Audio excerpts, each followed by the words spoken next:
Have you ever been hungry, known you needed to eat, but the idea of cooking felt completely impossible?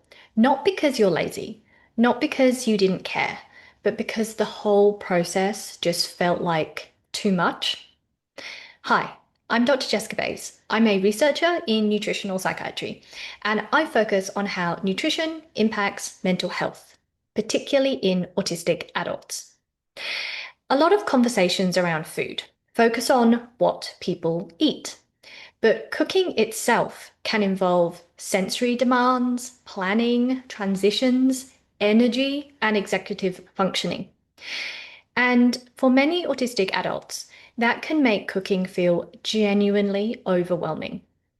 So, in this video, I want to talk about why cooking can feel so hard, what research tells us about this, and some gentle ways to reduce the pressure around it.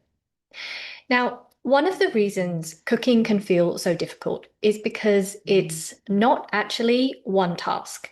It's lots of small tasks layered together.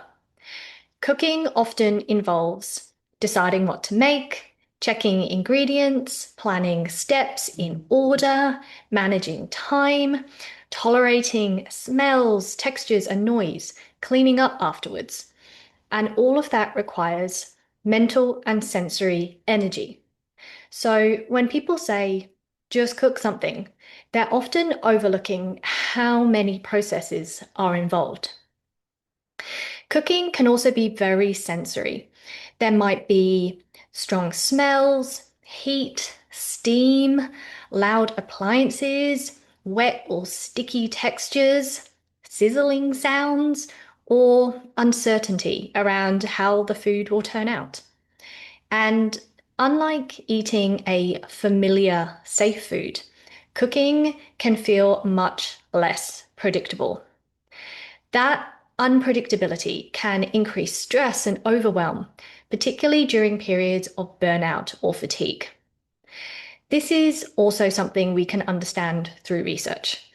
Studies in autism consistently show differences in sensory processing, executive functioning, and cognitive load, which can make multi-step tasks more demanding. From a nutritional psychiatry perspective, we also know that stress and overwhelm affect motivation, energy, planning ability, and daily functioning overall. So if cooking feels hard, that's not a personal failure. It often reflects the amount of cognitive and sensory demand involved.